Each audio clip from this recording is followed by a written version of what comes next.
If you love sweets, and who doesn't, you're going to love our next guest. Ahead of District Donut and Coffee's September 8th grand opening, we thought we'd give you a sample of what you can expect. Greg Menna is here with some goodies and to talk with us about what it's been like to start a new business. Hello, congratulations, first of all. Thank you so much. Well, this just looks so delicious, and I'm just a sweetaholic person. I'm just ready to grab it all. So tell me, you're about to open up September 8th. How have you been working prior to the grand opening? Indeed. We've had a very unique path.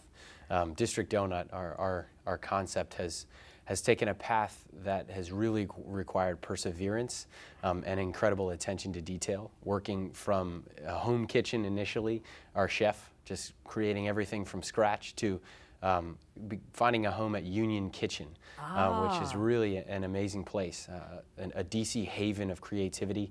50 Isn't it nice plus to be small around businesses. all that? Yeah. It's encouraging. Indeed. I believe that our chef, many of the long hours she had to pull and the hard nights of troubleshooting with fine-tuning recipes, I think she probably was taken over the top a lot of the times by looking around and seeing other people go through the same thing. That's great. Yeah. And so explain to me, how did you get into the donut making business?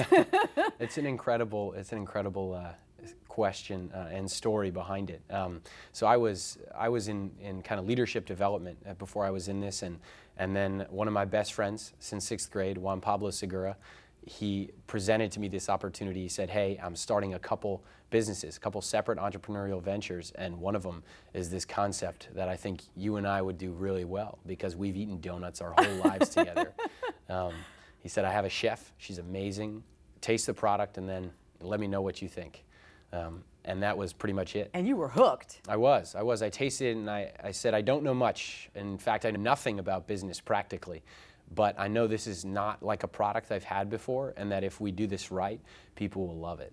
Now, explain to, I mean, I can see how beautiful it is. As I said, I've likened it to a beautiful Prada shoe, but explain to me what makes your donuts different from Dunkin' Donuts, Krispy Kreme? Absolutely. So the difference between our products and others is the incredible attention to detail, as I mentioned before. And look at it, you can see it. Absolutely. So each dough starts with a fresh set of ingredients that are specific to the flavor of the donut, the flavor profile that our chef Christine's trying to achieve. She's a classically trained dessert and pastry chef, so she's not coming at this from the angle of a typical baker. Right. She's coming at this from the angle of, how do I achieve all the flavors and textures of a fine pastry or dessert? So for example, you have the key lime pie. That's a key lime zest and key lime juice dough. But you cannot use that dough, for example, the salted dulce de leche. Salted dulce de leche, as you know, it's Argentine for the best caramel you can eat. And it's a fresh vanilla bean dough. So you have key lime dough and then you have vanilla bean dough, and they're very different. And the reason for that attention to detail is because you cannot get the taste like ours if you were not to do that. So this sounds extremely labor intensive to me, am I correct? Yes, indeed. Our business has had to slow at points to stay focused on that, to not try to sacrifice and scale quicker.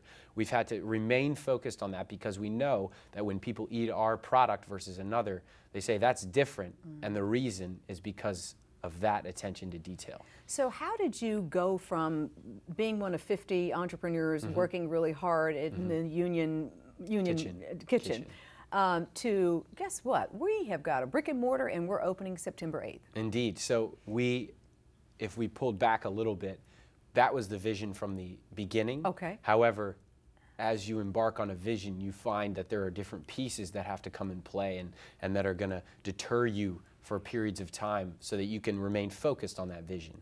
And though we were looking 2 years ago when I came on, I was looking for a store, not knowing where to look. And as I grew to understand the DC market and grew to understand more of exactly who we are, our brand identity, I then settled on Barracks Row.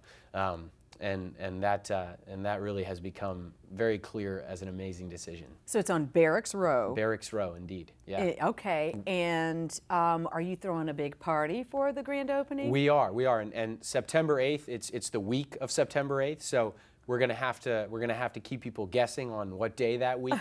But we're gonna have just a great celebration. We're gonna have friends from Union Kitchen. We're gonna have everyone we know is pretty excited, and we've developed quite a following ahead of our opening because I personally delivered in this one suit. Literally for 2 years, I have only had one suit.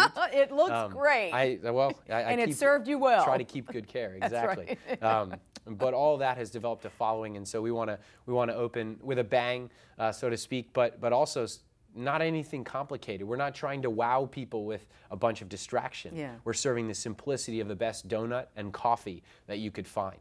You can't find anything like this from coast to coast. I've eaten donuts all over the United States, and we're focusing on the simplicity of the donut and coffee, the classic American combination. And so being across the street from Marines, the kind of staple of the American military, let's just say they're pretty excited about it. Oh, that's fantastic. Yeah. Anytime you can do something great for our men and women serving our country is all good. Oh, and wait to speak of that, we like to say that our motto is Semper Fi. That's great. So Semper Fi is our motto. That's fantastic. But so far we've sold a few of those shirts. We'll just put it that way.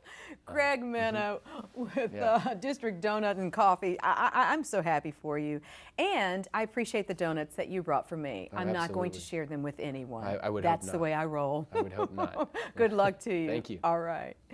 Jackie Robinson's legacy shines bright thanks to a team of Little Leaguers. That's next.